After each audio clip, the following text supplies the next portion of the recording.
आज हम पढ़ेंगे माइक्रोब्स इन ह्यूमन वेलफेयर। तो चलिए स्टार्ट करते हैं बिना टाइम वेस्ट किए। लाइन बाय लाइन एनसीईआरटी को पढ़ेंगे हम, और लाइन बाय लाइन एनसीईआरटी पढ़ने के यही फ़ायदे हैं कि नीट में डायरेक्ट क्वेश्चन आते हैं।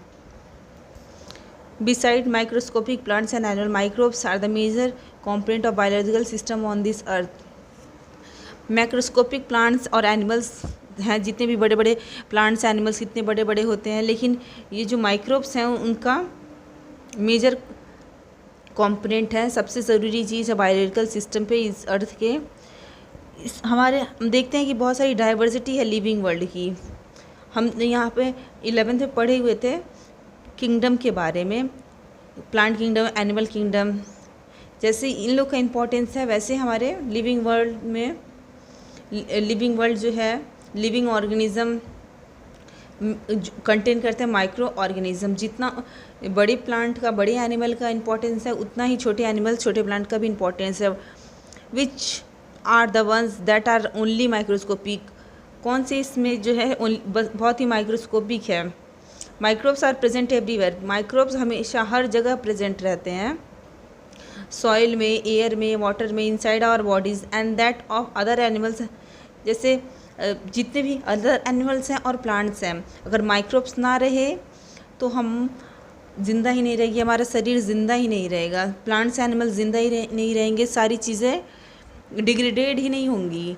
अगर जो भी एनिमल होते हैं, जो भी प्लांट होते हैं, जितनी भी चीज़ें हैं, वो क्या होती है, सड़ने लगती हैं।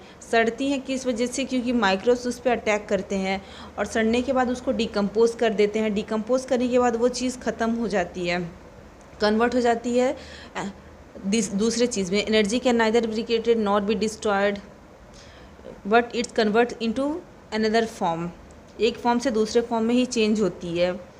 डिकम्पोज होने के बाद सॉइल बन जाता है, जिससे कि खाद बनता है। खाद बनने के बाद वो प्लांट जो है उसे अपने खाद की तरह यूज़ करते हैं, मिट्टी में ही जाता है और उससे माइक्रो ऑर्गेनिज़म अपना काम कर रहे हैं, और उससे हमारे लिए बहुत ही बेनिफिशियल है, जिससे हमारे सारे जीविकोपार्जन की चीज़ें उससे ही चलती हैं। और जो हम देखते हैं माइक्रोब्स कहाँ रहते हैं, जो डीप इनसाइड गीज़र में, बहुत ही थर्मल इवेंट्स, टेम्परेचर बहुत हाई होता है, 100 डिग्री सेल्सियस होता है। डीप इन द सॉइल के अंदर रहते हैं। Under the snow several meters thick and is highly acidic. मतलब कोई भी चीज़ हो, चाहे स्नोफॉल भी हुआ हो, बहुत सारे एकदम मोटा लेयर भी बना हो और हाईली एसिडिक इन्वायरमेंट भी हो, जैसे हमारे स्टमक में। Microbes are diverse, protozoan, bacteria, fungi and microscopic animals and plant virus.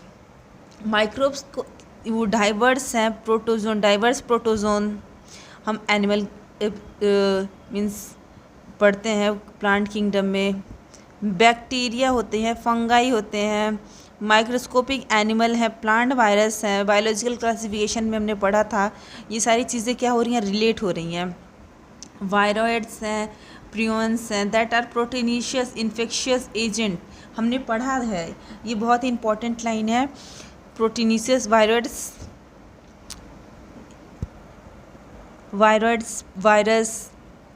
Prions, ये सारी चीज़ें बहुत ही इंपॉर्टेंट टर्म है, बायोलॉजिकल क्लासिफिकेशन में देखने को मिलता है।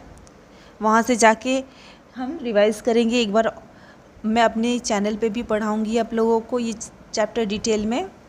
माइक्रोब्स जैसे कि बैक्टीरिया है and many fungi can be grown on nutritive medium to form colonies. Microbe जैसे हो गए बैक्टीरिया और बहुत सारे फंगाई न्यूट्रिटिव मीडियम में ग्रो करते हैं, कॉलोनीज अपनी बनाते हैं, एक झुंड में ग्रो करते हैं। वो हम क्या कर सकते हैं, अपनी नेक्ड आई से भी देख सकते हैं। जब ब्रेड रखा होता है तो उस पर फंगाई जम जाती है, जो कि हम अपने आँखों से भी देख सकते हैं। और बहुत सारे जो एंटीबायोटिक हैं उनका डिस्कवरी भी हम अपने आँखों से देख के ही साइंटिस्ट जो है किए हैं। Such cultures are useful in studies on microorganism और ऐसे चीज़ें मतलब कैसे डिस्कवरी हुई, उनकी स्टडी करके जो फंगाई जो है ग्रो हुए, बैक्टीरिया जो है ग्रो हुए, उसके बाद ग्रो होने के बाद हम साइंटिस्ट ने देखा, फिर उसकी डिस्कवरी हुई, उसको मेडिकल फील्ड में लाया गया। ये इम्पॉर्टेंट है, इसको भी देखेंगे। ये रॉड शेप्ड है, रॉड शेप मैग्नीफाइड, कितना मैग्नीफाइड है 1500x पे। और ये क्या है स्पेरिकल, ये बी वाला क्या है स्पेरिकल शेप्ड है, देख रहे हैं हम गोल गोल बना हुआ है स्पेरिकल शेप्ड, इसका भी 1500x पे है। ये डाटा हम याद रखेंगे, एनसीईआरटी से है, एनसीईआरटी के हर एक लाइन को अच्छे से याद रखना है। और rod shaped bacterium showing flagella magnified 50,000x। और ये भी याद रखेंगे, यहाँ पे एक बैक्टीरियम का स्ट्रक्चर बनाया है, यहाँ पे फ्लैजिला है, रॉड शेप बैक्टीरियम है, इसका स्ट्रक्चर याद रखेंगे हम। यहाँ पे था रॉड शेप मैग्नीफाइड 15x, इसको और ज़्यादा जूम करके सिंगल वन को दिखाया गया है, तो क्या है इसको और मैग्नीफाई किया है, तो इसलिए 50,000x पे दिख रहा है हमें। अब हम इस पे आते हैं, इस पे ये बायोलॉजिकल क्लासिफिकेशन में भी दिया हुआ है, वेरी इंपॉर्टेंट है क्योंकि दो जगह एनसीईआरटी में दिया हुआ है। हम देख रहे हैं वायरस की फ़ोटो, एक बैक्टीरियोफेज है और बी में क्या है एडिनो वायरस, जो कि रेस्पिरेटरी इन्फेक्शन को कॉज करता है। और यहाँ पे हम देख रहे हैं rod shape tobacco mosaic virus, यहाँ पे क्या है rod shape tobacco mosaic virus है, TMV जिसे डिनोट किया जाता है, मैग्नीफाइड है 1 लाख to 1,50,000x पे मैग्नीफाई करके देखा जा रहा है ये, क्योंकि वायरस जो है वो हमें दिखते नहीं अपनी आंखों से। कोरोना वायरस हम कभी देख नहीं पाए अपनी आंखों से, लेकिन वो क्या जब उसका टेस्ट होता था तो पता चलता था इनको पॉजिटिव है, इनका नेगेटिव है, इसीलिए इसको इतना वेरीफाई करके देखा गया, तब हमें पता चला वायरस का इतना साइज़ है और ये ऐसे दिखता है। अब हम देख रहे हैं colonies of bacteria growing in petri dish, colony bacteria का ग्रो कर रहा है पेट्री डिश पे, fungal colony growing in a petri dish, और फंगल की कॉलोनी भी कहाँ ग्रो करी है पेट्री डिश में। हम देखते हैं फंगल की कॉलोनी, जैसे ब्रेड हो गया, ब्रेड पे या फिर कोई भी चीज़ जो है कुछ दिन के लिए हम रख दें उसको, जिसमें मॉइस्चर कंटेन हो, उस पर क्या होगा फंगाई जम जाएगा।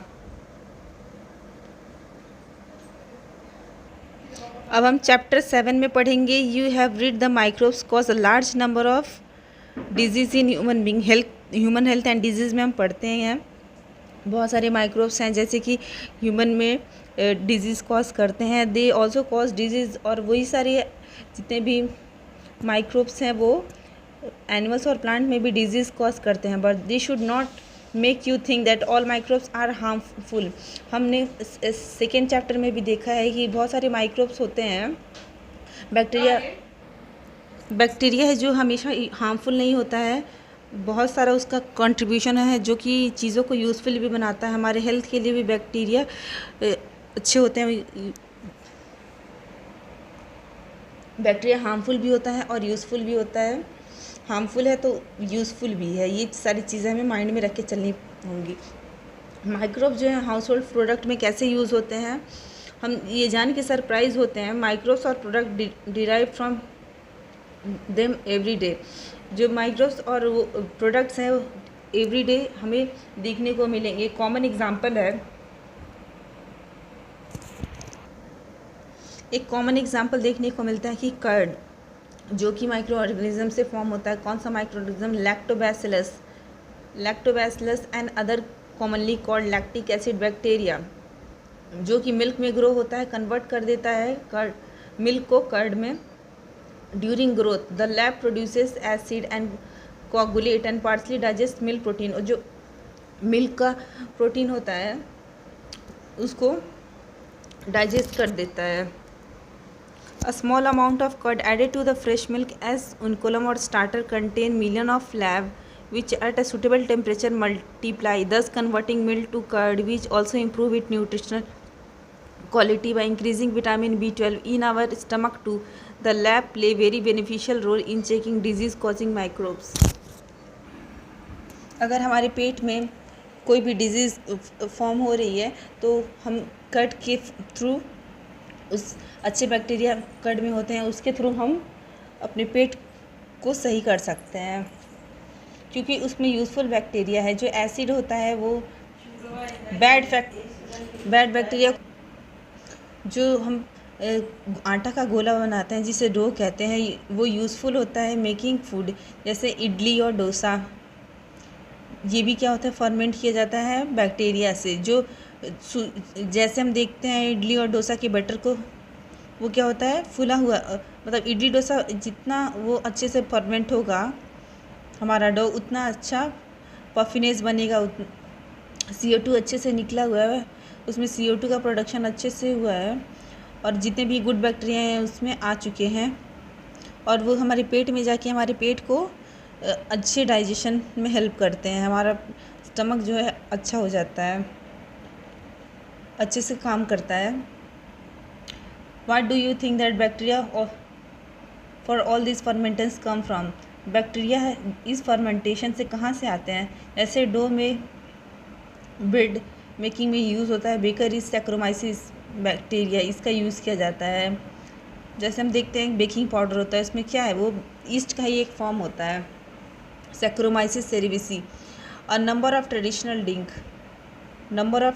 ड्रिंक और फूड में भी यूज़ किया जाता है फर्मेंटेशन बाय माइक्रोब्स को फर्मेंटेशन करवा के। टोडी साउथ इंडियन का एक ड्रिंक है, ट्रेडिशनल ड्रिंक है। फर्मेंट करके पाम के ट्री से निकाला जाता है। माइक्रोब्स जो होते हैं वो फर्मेंट करते हैं फिश को, सोयाबीन को, बैम्बू के सूट को खाने के इस्तेमाल में किया जाता है। चीज़ जो है ओल्डेस्ट आइटम है जो कि माइक्रोब्स के यूज़ से बनता है। Different varieties of cheese are known by their characteristic texture, flavour and taste. अब हम देखेंगे कि चीज़ जो होते हैं वो डिफरेंट वैराइटीज़ और टेक्सचर के होते हैं, उसका फ्लेवर और टेस्ट भी अलग अलग होता है। The specificity coming from microbes used large hole in sweet cheese are due to production of large amount of CO2। Large Swiss cheese में लार्ज होल्स होते हैं, वो किस लिए होते हैं? Large amount of CO2 produce होता है बैक्टीरिया से, प्रोपनी बैक्टीरियम सरमानी। हम ये नाम याद रखेंगे, बहुत इंपॉर्टेंट है, नीट में पूछा जा चुका है। The Roquefort cheese are ripened by growing. और जो रोकीफर्ट एक चीज़ का नाम है, वो भी बनाया जाता है कैसे? स्पेसिफिक फंजाई की हेल्प से, जो कि which gives them a particular flavour, और उसको वो पर्टिकुलर फ्लेवर प्रोवाइड करता है। Microbes in industrial products. Microbes industrial products में कैसे यूज़फुल होते हैं, कैसे इंडस्ट्रीज़ में माइक्रोब्स का यूज़ किया जाता है? इंडस्ट्री में भी माइक्रोब्स सिंथेसाइज होते हैं प्रोडक्ट्स को अवेलेबल बनाने के लिए, ह्यूमन बींग को हमारे यूज़ में लाने के लिए। Beverages and antibiotics are some example. Beverages जैसे पीने की जो चीज़ें होती हैं, एंटीबायोटिक्स जो हम स्टोर करके रखते हैं। एंटीबायोटिक्स ये क्या हैं? कुछ एग्जाम्पल है। Production on an industrial scale require growing micro in very large vessels. जैसे हम यहाँ पे देख रहे हैं फर्मेंटर्स, ये जो लार्ज बड़े बड़े बर्तन होते हैं जिसमें फर्मेंटेशन होता है, फर्मेंटेट करके उसमें से यूज़फुल जो माइक्रोब्स होते हैं फर्मेंट करते हैं वो चीज़ें, और हमारे लिए वो चीज़ें बनाते हैं जो हमारे लिए यूज़फुल होता है। फर्मेंटेड बेवरेजेस क्या होते हैं? जैसे इसमें दिखाया है, microbes specially east have been used from time immemorial for the production of beverages like wine, beer, whiskey, brandy और rum। माइक्रोब्स जो हैं बहुत पहले से बनाया जा रहा है माइक्रोब्स की हेल्प से। ये जो चावल को सड़ के बनाया जाता है, ग्रेप्स को सड़ा के बनाया जाता है, बहुत सारी चीज़ें हैं, बहुत सारा प्रोसेस है जिन ऐसे करके जो पीने खाने की चीज़ें बनाई जाती हैं ईस्ट का यूज़ करके। इस पर्पज़ में हमें ईस्ट का यूज़ किया जाता है। सैक्रोमाइसिस सेरेविसी ये बहुत इम्पॉर्टेंट है। जैसे कि ब्रेड मेकिंग में उसको हम लोग यूज़ करते हैं brewer's yeast, is used for fermenting and malted cereal and food juices. Cereals जो होते हैं जैसे कि चावल हो गया, आटा हो गया और फ्रूट जूसेस हो गए जिससे कि एथेनॉल बनता है C2H5OH। Do you recollect the metabolic reaction which result in production of ethanol by yeast. ये वाली चीज़ें कहाँ से रिलेट हो रही हैं, ये चीज़ आ रही है रेस्पिरेशन इन प्लांट में। 13% एथेनॉल ईस्ट में प्रोड्यूस होता है, उससे ज़्यादा होगा तो डेंजर होता है, माइक्रोब जो होते हैं मर जाते हैं। Depending on the type of raw material used for burning and type of processing with or without distillation, different types of alcoholic drinks are obtained। बहुत सारे different alcoholic drinks मिलते हैं, जैसे हमने पढ़ा वाइन, बियर, विस्की, ब्रांडी और rum. Wine and beer are produced. Wine and beer जो होता है इसका ट्रिक है WB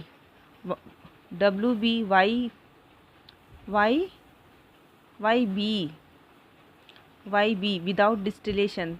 विदाउट डिस्टिलेशन क्या है, YB विदाउट, ये बहुत इम्पॉर्टेंट है, ये ईजी है और इम्पॉर्टेंट भी है। विदाउट डिस्टिलेशन क्या होता है, YB। Whisky, brandy and rum are produced by distillation. और विस्की, ब्रांडी और रम जो होता है वो डिस्टिलेशन के द्वारा बनाया जाता है। अब हम एंटीबायोटिक्स को देख रहे हैं। ये इसमें फिगर में बताया 8.4 में फर्मेंटर्स कैसे होते हैं, इसमें फर्मेंटेशन प्लांट कैसे लगते हैं, ये सारी चीज़ें हमें दिखाई गई हैं। हम इसको देख भी सकते हैं कितने बड़े बड़े प्लांट हैं। इंडस्ट्री यूज़ में माइक्रोब्स का कैसे यूज़ होता है। अब हम एंटीबायोटिक्स के बारे में पढ़ेंगे, एंटीबायोटिक्स की डिस्कवरी क्यों हुई, एंटीबायोटिक्स होता क्या है। Antibiotics produced by microbes are regarded as one of the most significant discoveries of the 20th centuries। उस टाइम वर्ल्ड वार भी चल रहा था और 20th सेंचुरी में एंटीबायोटिक्स जो है वरदान के रूप में साबित हुआ था।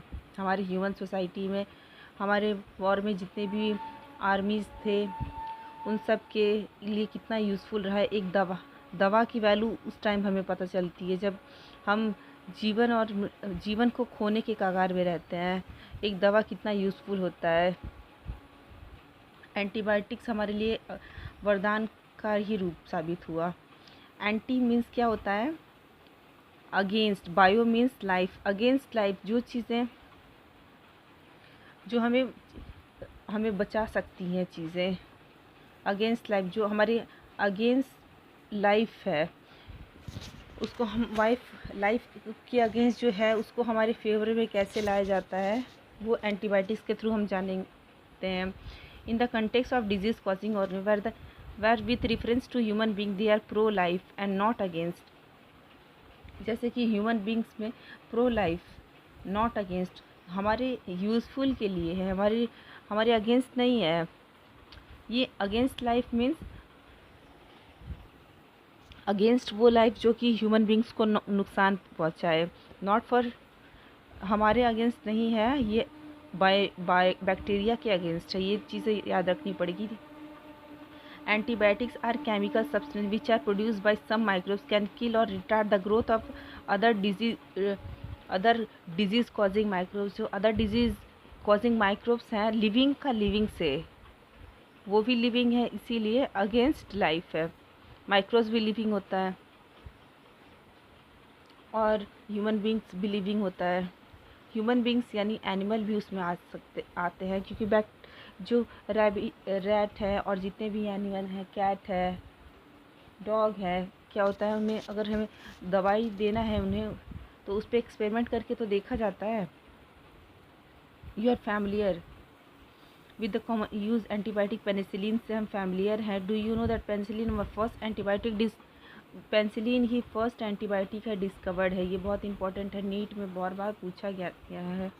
It was a chance discovery, इसको जानबूझ के नहीं, चांस डिस्कवरी था। अलेक्जेंडर जो फ्लेमिंग थे, Alexander Fleming while working on streptococci,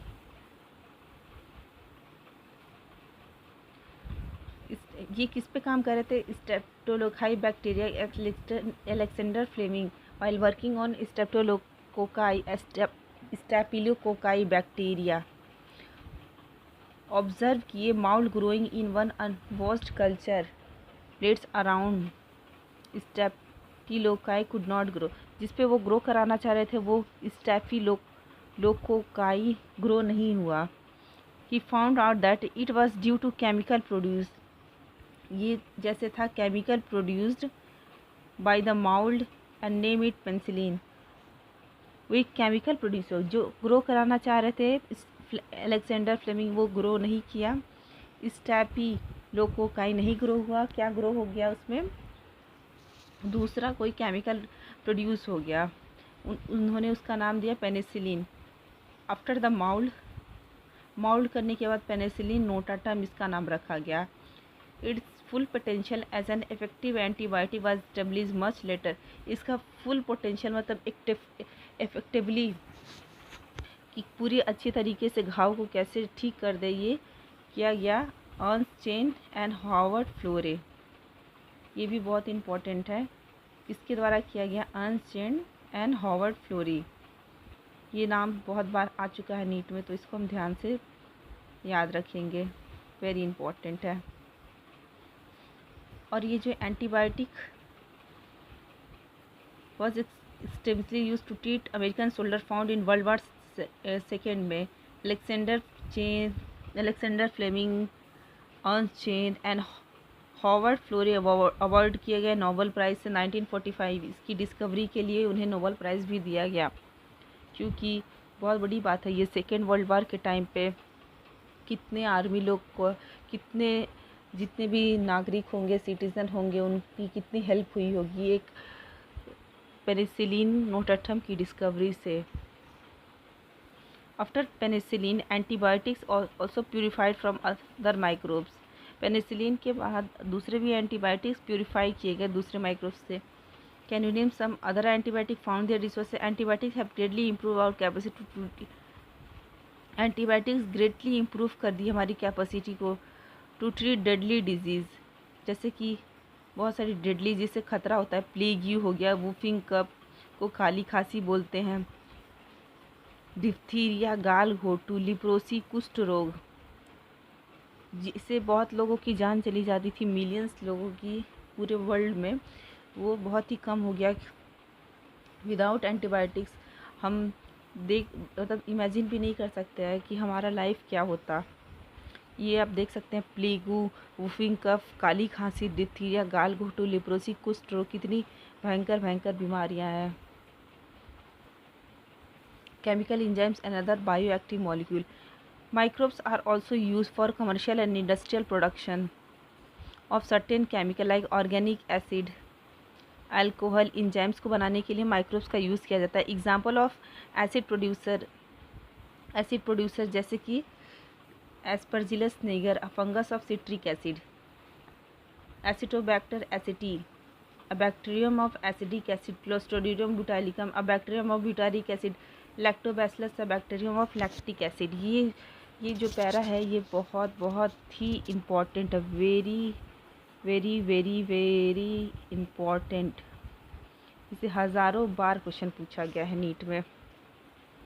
ये पैरा जो है, ये पूरा पैरा ही वेरी वेरी इम्पॉर्टेंट है।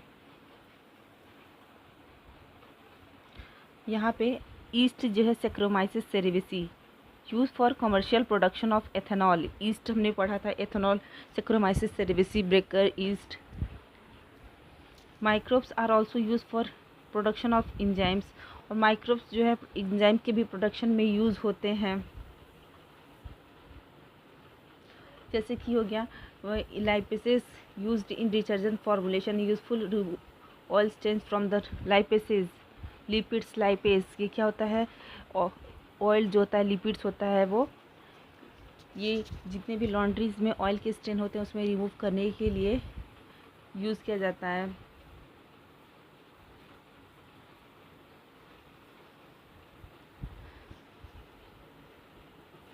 You have noticed that the bottle juices brought from the market are clearer as compared।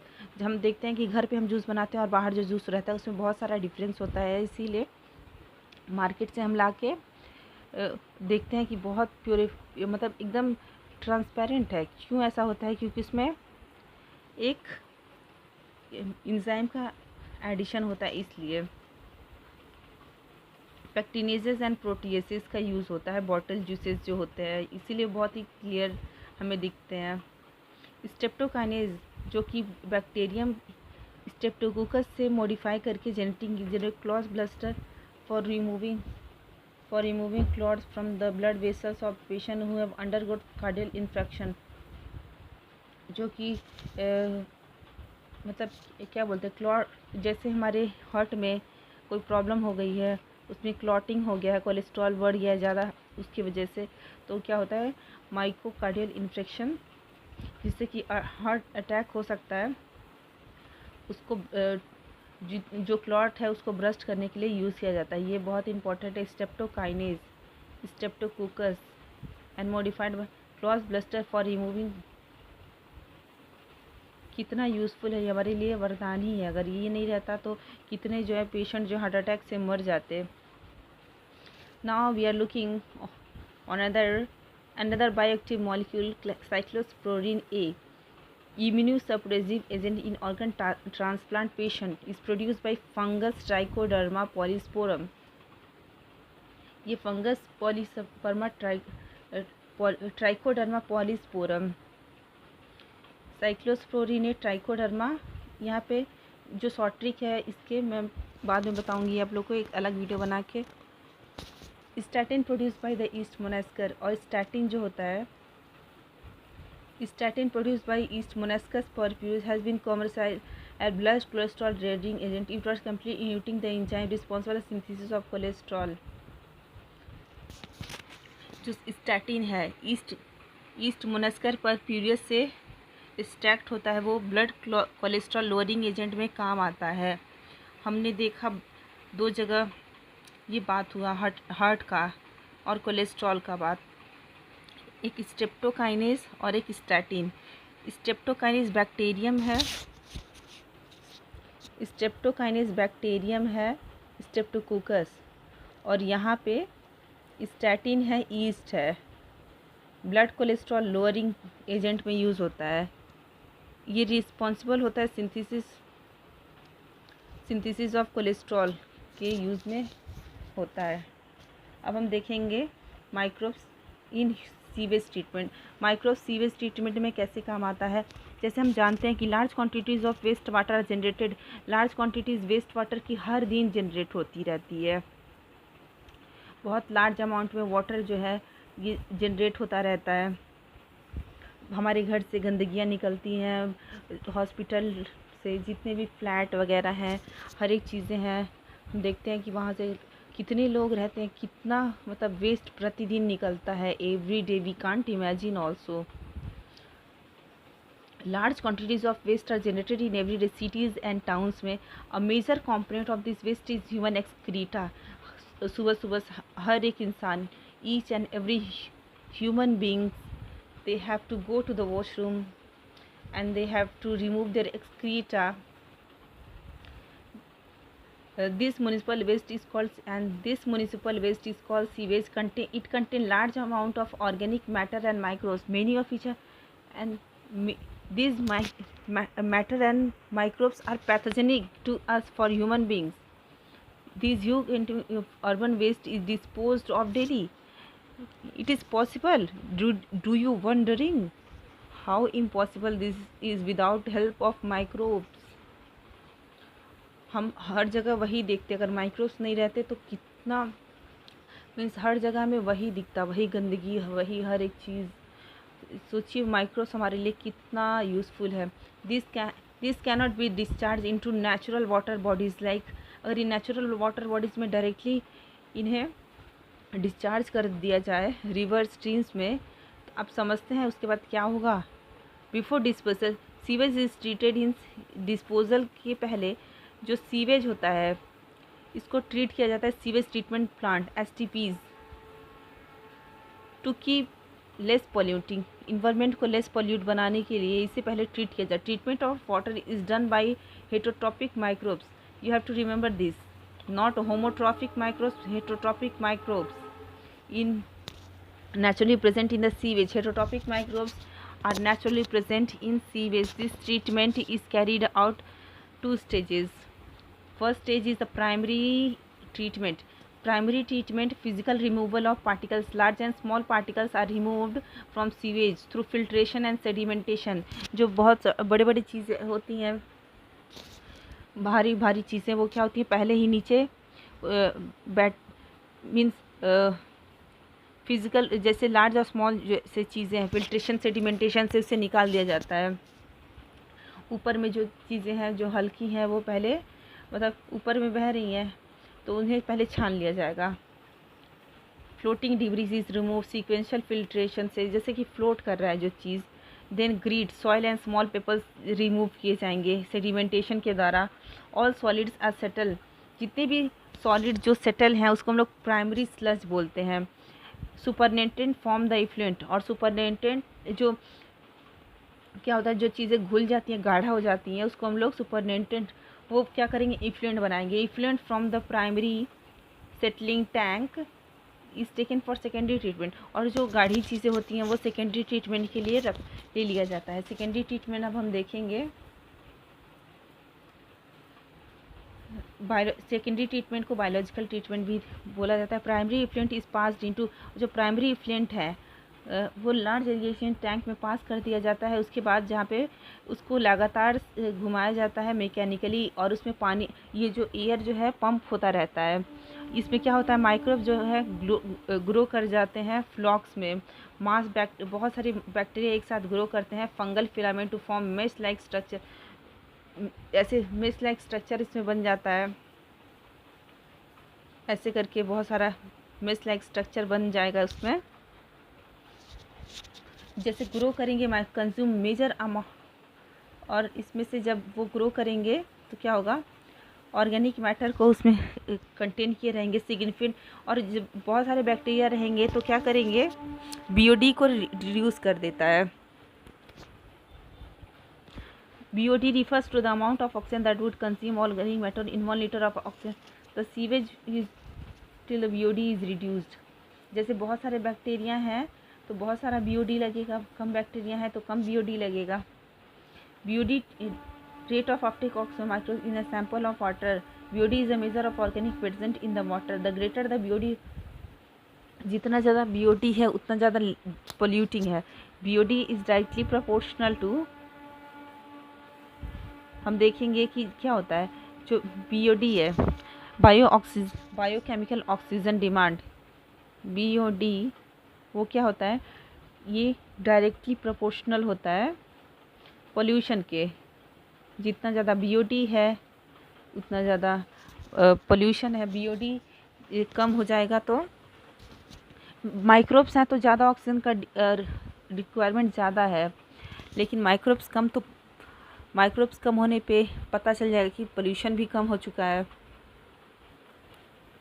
Once the BOD of sea reduce significantly, जैसे ही कम हो जाता है BOD, effluent is pass into a large irrigation tank. Bacterial flocs are allowed to sediment, और जो bacterial flocs होते हैं वो सेडिमेंट हो जाते हैं.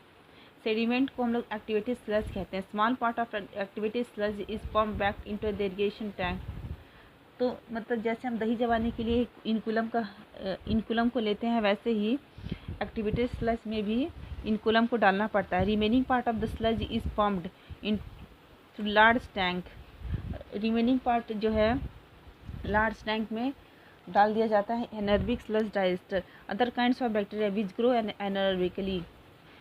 Anaerobic means without oxygen, digest the bacteria and fungi in the sludge. During this, bacteria produces a mixture of gases such as methane.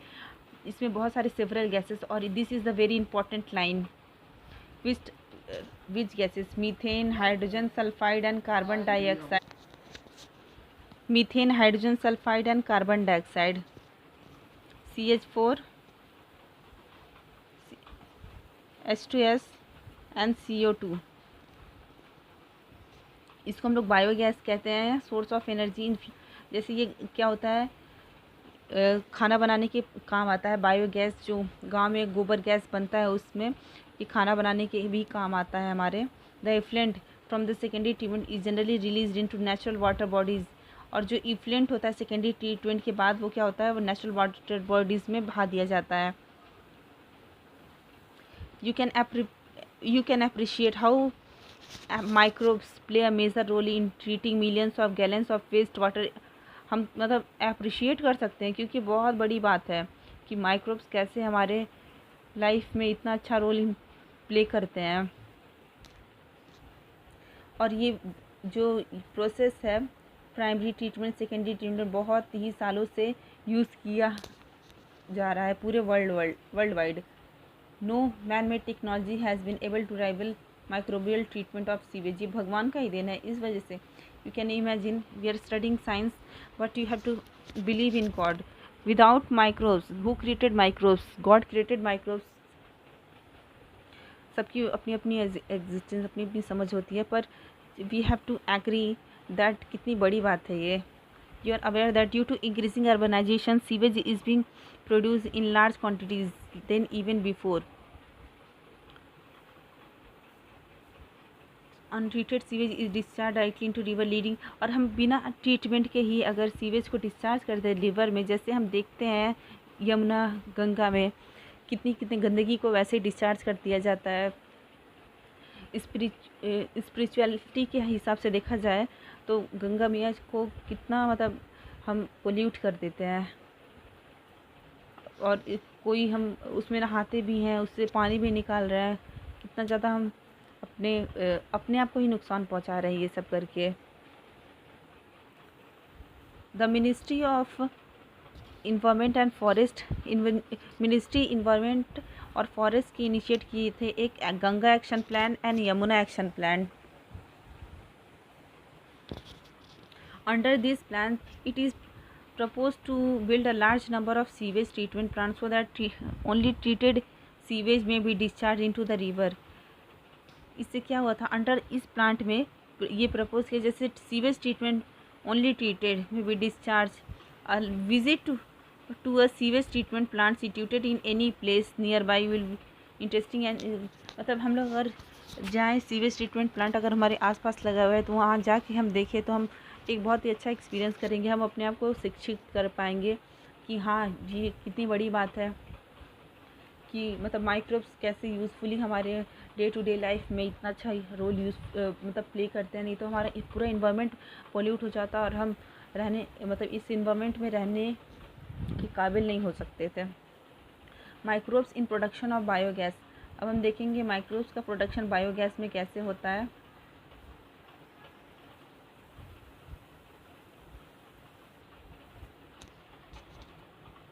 Biogas क्या होता है, mixture of gases containing predominantly methane produce by microbial activity. जैसे methane का biogas में हमने देखा था hydrogen sulphide होता है, मीथेन होता है एंड CO2 होता है, लेकिन सबसे ज़्यादा क्या होता है इसमें मीथेन होता है। सबसे डोमिनेंट तीनों गैस में सबसे ज़्यादा मीथेन है। ये भी एक बार नीट में आया हुआ क्वेश्चन है। You have learn that microbes produce different types of gases in product during growth and metabolism. Microbes produce करते हैं different types of gases in product during growth and metabolism. अपने ग्रोथ और metabolism के दौरान microbe जो हैं बहुत सारी गैसेस को प्रोड्यूस करते हैं। This type of gas produce depend on microbes they utilise. जैसे हम देखते हैं जब हम आटा को गूँथ के आटा को रख देते हैं या फिर इडली डोसा को बनाने के लिए हम रख देते हैं तो उसमें CO2 निकलता है। चीज़ मेकिंग में देखते हैं प्रोडक्शन ऑफ बेवरेजेस, जब हम पीने के लिए जैसे कि वाइन, बियर, विस्की, ब्रांडी, रम जब बनाते हैं जो मेन गैस प्रोड्यूस होता है CO2 होता है। सर्टेन बैक्टीरिया विच ग्रो, जो बहुत सारे बैक्टीरिया जो है बिना ऑक्सीजन के वो प्रोड्यूस अपने आप को ग्रो कराते हैं एनारोबिकली सेल्यूलोजिक मटेरियल में प्रोड्यूस बहुत सारे मीथेन गैस को प्रोड्यूस करेंगे CO2 और हाइड्रोजन गैस के साथ में। ये इसको हम लोग क्या बोलते हैं, methanogens. One such common bacteria Methanobacterium. इस बैक्टीरिया को हम लोग एनारोबिक सेल्स डाइजेस्टर में यूज़ करते हैं। This bacteria are also present in human a part of the stomach of cattle. A part of stomach of cattle में ये produce होता है। जैसे कि गाय जो है क्या करती है, पहले अपने घास को जितना रहता है पहले अपने पेट में रख लेती है, उसके बाद धीरे धीरे उसको खाती है और इसमें बहुत सारी बैक्टीरिया उसमें प्रेजेंट है। हम देखेंगे गांव में अगर तो उसमें एक अजीब सा स्मेल आता है, वो CO2 जो प्रोड्यूस होता है इसकी वजह से वो स्मेल आता है। बहुत सारे सेलुलोसिक मटेरियल प्रेजेंट होते हैं केटल के फूड में, प्रेजेंट इन द रीवन, जो उसका पेट होता है उसमें, इन रीवन, और उसके पेट में क्या होता है, this bacteria help in break down of cellulose and play important, और इससे क्या होता है, उसको ब्रेक डाउन करने में हेल्प करता है और न्यूट्रिशन देता है गाय को, भैंस को, जितने भी एनिमल्स हैं, हर्बीवोर्स एनिमल हैं, उसमें ये मेनली प्रेजेंट होता है। Do you think human beings are also able to digest cellulose present in our food? क्या हम भी ये सेलुलोज डायरेक्टली डाइजेस्ट कर सकते हैं? नहीं, हम नहीं कर सकते हैं, क्योंकि हमारे पास वो कैपेसिटी नहीं है। Human beings are able to digest the cellulose present in our food. Excreta dung of cattle commonly called gobar rich in this bacteria. गोबर में सबसे ज़्यादा CO2 प्रेजेंट होता है, मीथेन गैस प्रेजेंट होता है। Dung can be use for generation of biogas, और dung जो होता है, गोबर होता है, बायोगैस के प्रोडक्शन में यूज़ होता है, उसको हम लोग गोबर गैस कहते हैं। जो बायोगैस कंजिस्ट होता है, मतलब बहुत सारे ये बहुत बड़ा एक कंक्रीट टैंक, मतलब ईंटे पत्थर का टैंक रहेगा, 10 से 15 फीट का डीप रहेगा। बायो वेस्ट, जितने भी बायो वेस्ट हैं, घर के कूड़े, कागज और गोबर जितने भी हैं गांव में, शहरों में भी ऐसा हो सकता है जहाँ पे केटल हो, फ्लोटिंग, उससे क्या किया जाता है, यहाँ पे दिखाया गया है, एक उसको कवर, ये कंक्रीट से बना दिया गया और उसमें एक जार, मतलब बहुत बड़ा बर्तन लेके इसमें ऐसे रख दिया गया, उसको कवर कर दिया गया है। Giving rise produce tank due to microbial activity. जो बायोगैस होते हैं उसका एक आउटलेट भी होता है, जैसे कनेक्टेड होता है एक पाइप, उसके साथ में जो स्पेंट स्लरी, और क्या होता है इसमें हम देखते हैं कि जो डंग और वाटर है उसको ऐड किया जाता है।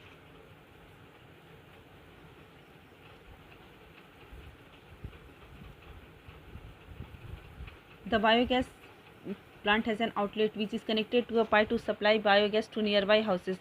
The spent slurry is removed through another outlet में फर्टिलाइज़र, और वो क्या होगा, फर्टिलाइज़र की तरह यूज़ होगा।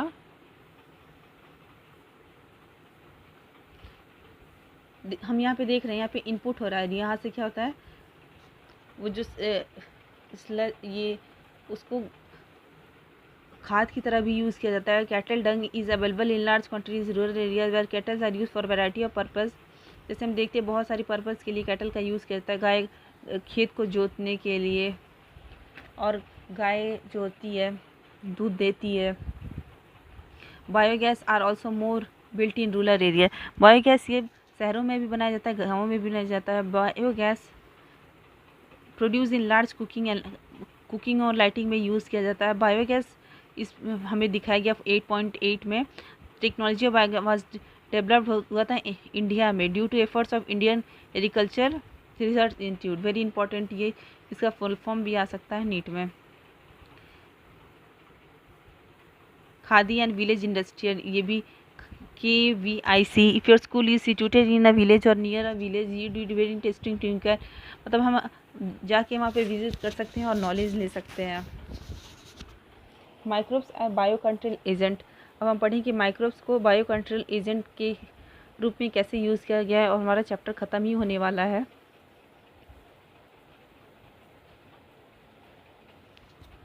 अब हम पढ़ रहे हैं जो बायो कंट्रोल होते हैं refers to biological method controlling, जैसे प्लांट में जितने भी डिजीज़ होती हैं, किसकी वजह से, पेस्ट की वजह, डिजीज़ एंड पेस्ट, जो हमारे खेत को, जो हमारे प्लांट को नुकसान पहुंचाई होती है, उसके हम लोग बायो कंट्रोल एजेंट का यूज़ करते हैं।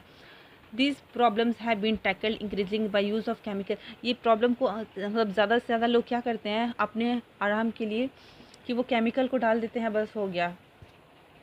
अदरवाइज़ विदाउट केमिकल उन्हें जो खेत है उसको देखना पड़ेगा, अच्छे से इन्वेस्टिगेशन करना पड़ेगा कि कहाँ पे जो खेत में कीड़े लग रहे हैं, और उसकी सफाई करनी पड़ेगी। इसलिए क्या होता है, पूरे खेत में ही डाल दिया जाता है खाद, और उस खाद से कितना हमें नुकसान पहुंचता है इंसेक्टिसाइड पेस्टिसाइड्स का यूज़ कर लिया जाता है ईजिली, और ये बहुत ही टॉक्सिक होते हैं, एक्सट्रीमली हार्मफुल होते हैं हमारे ह्यूमन बींग के लिए, एनिमल्स के लिए। ये हमारे इन्वायरमेंट को पोल्यूट भी करते हैं, सॉइल को, ग्राउंड को, फ्रूट को, वेजिटेबल को, क्रॉप प्लांट को। हमारा सॉइल पोल्यूट हो जाता है, और फिर क्या होता है, वीडिसाइड को रिमूव करने के लिए वीड के through biological control of pest and disease का बहुत अच्छा उपाय है। हमारे बायोलॉजिकली हम लोग without harming human beings and animal we are removing the pest from our crop field, and it is a very organic way to do crop production. A key belief of the organic farmer that is that means it is very good for biodiversity and our health also. The more varieties a landscape has, the more sustainable it is. The organic farmer therefore works to create where insects and sometimes pests are not eradicated. Means organic farmers, they are trying to remove the pests and weeds from the field, but they sometimes they failed. That's why we have to move on biological control, but instead keep at manageable level of complex system and balances within a living and vibrant ecosystem. Conventional farming practice which have been used chemical method to kill both useful and harmful means हम क्या करते हैं अपना समय बचाने के लिए useful और हार्मफुल केमिकल्स को दोनों को ही मार देते हैं। ये holistic approach develop understanding the wave interaction between the और हम इससे क्या करते हैं, फ्लोरा और फाउना को दोनों को हार्म पहुंचा रहे हैं, हम अपने इकोसिस्टम को हार्म कर रहे हैं, हमारा जो फूड चेन है, फूड वेव है, उसको डिस्टर्ब कर रहे हैं इसकी वजह से। The organic farmer holds the view that the eradication of the creatures that are often described as pests is not only possible but also undesirable, for without the beneficiary predator and parasitic insects which depend upon them as food or host which not be able to survive. The use of biocontrol measure will greatly reduce our dependence on toxic chemical and pesticide. मतलब ये कितना harmful है human being के लिए, हमारे पूरे society के लिए। हम देखते हैं यहाँ से हम उस पर डिपेंड भी होते जा रहे हैं। इम्पॉर्टेंट पार्ट है बायोलॉजिकल अप्रोच का, जैसे कि हम अपने फील्ड में इसको लगाएं और जितने भी लाइफ साइकिल हैं अदर इंसेक्ट्स का, अदर प्रेडेटर्स का, उस लाइफ साइकिल जितने भी पेस्ट हैं उसका रिड्यूस हो जाए, वो हमारे पैटर्न और फीडिंग में हैबिटेट हम उसको रिमूव करके जितने भी हमारे प्लांट है उसको अच्छे से ग्रो करा सकें। विदाउट केमिकल ही हम लोग बायोलॉजिकली इसको अच्छे से प्रोड्यूस करें। हम लोग बहुत ही फैमिलियर हैं red and black baking, the lady bird and dragon fly useful to get rid of एविन एंड मॉस्किटो। जो लेडी बर्ड्स होगी वो एफिड से और मॉस्किटो जो है ड्रैगन फ्लाई से रिमूव होते हैं। एग्जाम्पल है microbial bio control agent can be introduced in order to control butterfly caterpillars Bacillus thuringiensis. ये क्या है, बटरफ्लाई क्या है, बीटी बैसिलस थोरेंजेनेसिस, जो कि उसकी बटरफ्लाई का बच्चा है, उसको इजी वे में यही कहेंगे हम। दिस आर अवेलेबल इन सैचेस एंड ड्राई स्पोर। ये अवेलेबल होंगे ड्राई स्पोर्ट्स में, उसको हम जब हम उस प्लांट में देंगे Brassicas and fruit trees, these are eaten by insect, और ये इंसेक्ट्स के द्वारा खा लिया जाएगा तो उस गट में क्या करेगा, टॉक्सिक को रिलीज़ कर देगा, उसके गट में जाके लार्वा गेट किल्ड, उसका लार्वा जो है ख़त्म हो जाएगा, इससे मर जाएगा। बैक्टीरियल डिजीज़ विल किल और जो बैक्टीरियल डिजीज़ है वो मार देगी कैटरपिलर को, but leave other insects unharmed. और जितने भी अदर इंसेक्ट हैं उन्हें कुछ नहीं, उनके गट में जाने के बाद वो नहीं ऐसा कुछ टॉक्सिक चीज़ें नहीं क्रिएट करेंगी। Because of the development method genetic engineering in the last decade or so, scientist have introduced BT thuringiensis toxin gene into plants. Such plants are resistant to attack by insect pests. BT cotton is one such example which is being cultivated in some state in our country. BT cotton से भी हम देखते हैं, BT cotton means वो उसमें भी यही process है। Biotechnology, BT means biotechnology, we have to remember this. Biological control developed for use in the treatment of disease plants in the fungus Trichoderma. Trichoderma species are free-living fungi that are very common in root ecosystem. Biological control इससे भी हुआ plant में BT trichoderma, जो कि एक fungi है, और वो क्या करता है, फंगाई जो है हमारे रूट इकोसिस्टम में जाता है और उसको इफेक्ट कर देता है। They are effective bio control agent in several plant pathogen. क्या होता है, जितने भी हार्मफुल कोई भी चीज़ें हैं उसको क्या करेगा, ट्राइकोडर्मा उसको प्रोटेक्ट करेगा और हमारे प्लांट को प्लांट को बचा लेगा, उससे कोई हमारे प्लांट को नुकसान नहीं पहुंचेगा। Baculovirus are pathogen. बैक्यूलोवायरस वो पैथोजन होते हैं जो वो अटैक करते हैं इंसेक्ट्स को और अदर आर्थ्रोपोड्स को। The majority of baculovirus use as bio control are in the genus Nucleopolyhedrovirus. बहुत सारे जो बैक्यूलोवायरस होते हैं वो क्या होते हैं, बायो कंट्रोल एजेंट्स में यूज़ करते हैं, जैसे कि genus nucleopolyhedrovirus. This virus are excellent candidate for specific narrow spectrum insecticidal application. और ये वायरस क्या होते हैं, एक्सीलेंट कैंडिडेट होते हैं, स्पेसिफिक होते हैं, नैरो स्पेक्ट्रम इंसेक्टिसाइडल एप्लीकेशन, मतलब किसी दूसरे एनिमल को, दूसरे प्लांट को हार्म नहीं पहुंचाएंगे, सिर्फ जो पर्टिकुलर इंसेक्ट्स हैं उसको ही हार्म पहुंचाएंगे। They have been shown no negative impact on plant, animal, birds, और जो नॉन टारगेट इंसेक्ट्स हैं उसको भी नहीं, ना ही प्लांट को, ना ही एनिमल को, ना ही बर्ड को, ना ही फिश को, किसी को भी नुकसान नहीं पहुंचाते हैं। ये स्पेशली डिसेबल होता है, बेनिफिशियल आर बीइंग कंजर्व्ड, और जो बेनिफिशियल यूजफुल इंसेक्ट होते हैं कंजर्व हो जाते हैं। और पेस्ट मैनेजमेंट को इंटीग्रेटेड पेस्ट मैनेजमेंट में यूज़ होते हैं, और ecological sensitive in being treated, और हमारे सोसाइटी के लिए, हमारे इन्वायरमेंट के लिए, इकोलॉजी के लिए यूज़फुल होते हैं और वो किसी चीज़ को नुकसान नहीं पहुंचाते हैं। अब हम देखते हैं microbes as bio fertilizers. Microbes को बायो फर्टिलाइजर की तरह कैसे यूज़ किया जाता है।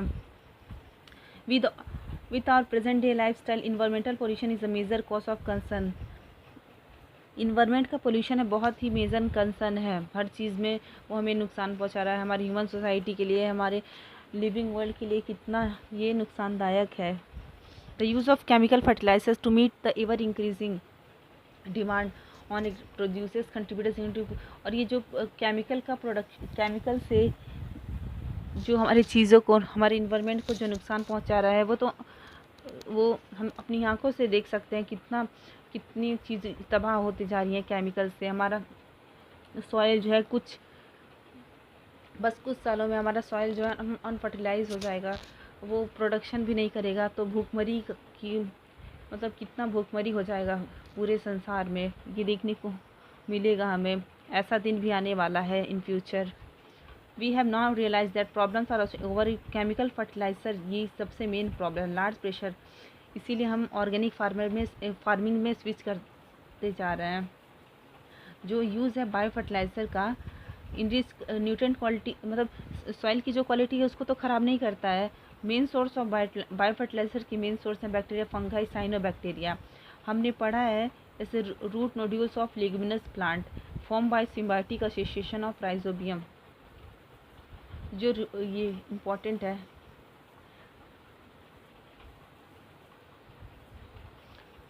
ये क्या करता है, एटमॉस्फेरिक नाइट्रोजन को उसमें फिक्स कर देता है प्लांट में, और bacteria can fix atmospheric nitrogen free living in the soil, जो कि फ्री लिव करते हैं सॉइल में। एजोस्पाइलम एंड एजोबैक्टर इन्हांस कर देते हैं nutrient content of the soil को, nitrogen content of the soil. जो ये बैक्टीरिया जो atmospheric nitrogen into form which is used by plant. कुछ अदर बैक्टीरिया भी क्या करते हैं जो कि फ्री लिविंग होते हैं। फ्री लिविंग और पूछा तो एजोस्पाइलम एंड एजिटोबैक्टर का यूज़ बोलेंगे। अब हम पढ़ेंगे फंगाई। फंगाई क्या है, और सिम्बायोटिक एसोसिएशन के लिए हम जानते हैं कि माइकोराइजा में होता है, क्या होता है, एल्गे प्लस फंगाई बन के क्या होता है, mycorrhiza. Sorry, fungi are also known to form symbiotic association with plant. Plant के साथ जब बनता है फंगाई प्लस प्लांट जो होता है mycorrhiza. Many member of genus Glomus mycorrhiza का फॉर्म करेंगे। Fungal symbiote in this plant association absorb करेगा फॉस्फोरस सॉइल और पास कर देगा प्लांट में। सॉइल को एब्जॉर्ब कर दिया और उसको प्लांट में पास कर देता है। Plants have such association so other benefits. Plants का भी दूसरा बेनिफिट है, रूट बॉर्न पैथोजन, रूट में बॉर्न नहीं हो जाएगा पैथोजन को, टॉलरेंस कर देगा टू सैलिनिटी एंड ब्रॉथ, सूखा नहीं होगा, and over increase plant growth को इंक्रीज कर देगा। साइनोबैक्टीरिया अब हम देखेंगे साइनोबैक्टीरिया की क्या साइनोबैक्टीरिया क्या होता है। ऑटोट्रॉफिक माइक्रोज वाइडली डिस्ट्रीब्यूट होता है एक्वाटिक एंड टेरेस्ट्रियल इन्वायरमेंट में, जो कि बहुत क्या कर देता है, एटमॉस्फेरिक नाइट्रोजन को फिक्स कर देता है।